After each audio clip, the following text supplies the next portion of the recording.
Radio Thursday night. This is Dave Rhodes in for David Hynes. Very pleased to have with me Mutya, Keisha and Siobhan, alias MKS, the Sugababes as were from way back in the day. First of all, who's who? I'm Mutya. I'm Keisha and Siobhan.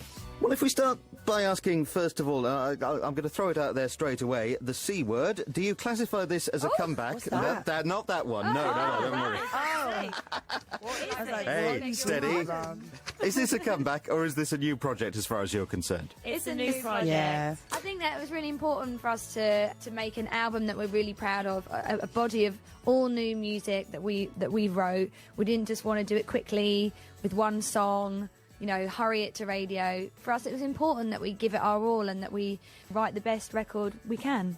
When did the seeds of the project first really start being sown? When I exited the Sugababes in 2009, we'll call it that, there was a lot of talk about all of us getting back together, and we met with each other On a few different occasions. And it just, we felt, didn't feel right, just because we wanted it to be very organic, and as you say, you know, you didn't want it to feel like a comeback. We basically decided not to. And then the fans, and not even just the fans, regular passers-by, they would literally stop us individually and be like, listen, I don't know what you're up to right now, but you need to call them girls and get in the studio. So I remember watching an interview with Mutya, and I think it was Lorraine Kelly, and she sort of like, you know, suggested the same thing. And then we kind of just threw our hands up and said, you know what, let's go and at least see how we sound in the studio. Give it a whirl. So we did that, and we hung out a little bit, and we thought, you know what, actually it doesn't sound too bad. And then we got some interest from labels, and that was it. The feed of material from you this year has been in, shall we say, carefully measured stages. There have been teasers here and there until ultimately this single has come out. You're kind of playing that little game of us to keep us all interested, but it does seem to be working. I promise you, it's not even strategic. We were actually working for such a long time in this studio trying to get the right sound, and we put it out thinking to ourselves, you know, all right, let's give the fans like something to hear and just see if they like it. You know, we love it, but you never know what people are going to say. I think it was just important for us that we were ready, but we've obviously been really conscious that our fans, God love them, have been desperate to hear something. So we're just really happy that we've finally gone to radio and they can finally hear the single. Yeah. I believe I'm right in saying it was New Year's Eve that you first got back on stage together for the first time in whenever it was, 10 years or so. How was that? It must have been butterflies in the stomach times 1,000. The crowd was pretty wild. They were.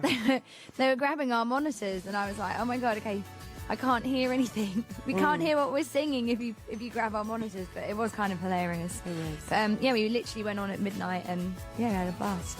Probably your perception of the music game, the music industry, has changed in 10 years, a dozen or so years since the early days. How does it feel now being mature women trying to cope once again with the rigours of the industry? I think we all have different stages of it, because I technically, before getting back in the band again to record, had only been out of the Babes for a year and probably 4 months.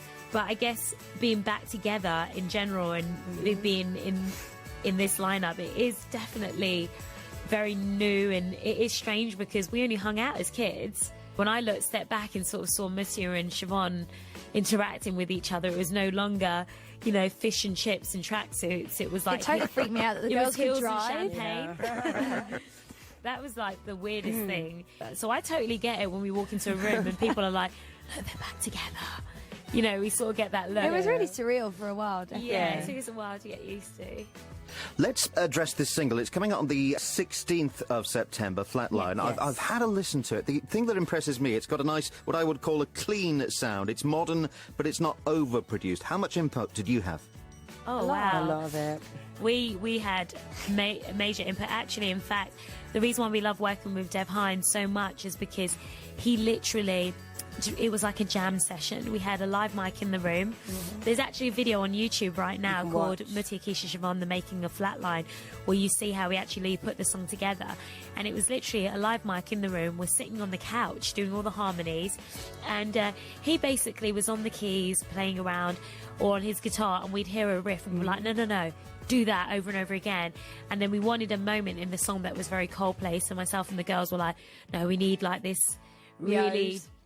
part in they there, mixed it. and they looked at us like we were crazy, and we tried to sing it in the booth. Yeah. It didn't sound manly enough, so we got Dev to bring down Fred. Fred McPherson, It's amazing. Spectre. from Spectre and his engineer, And the they engineer. jumped in the booth and did it. But basically, we wrote the entire song, myself and the two girls, and the melody also. The Daily Telegraph's music critic, just to finish off, says she's awaiting your new album with trembling anticipation, which is quite That's a something. lot. That is coming up in the new year, but in the meantime, the single is out on the 16th. Introduce it for us.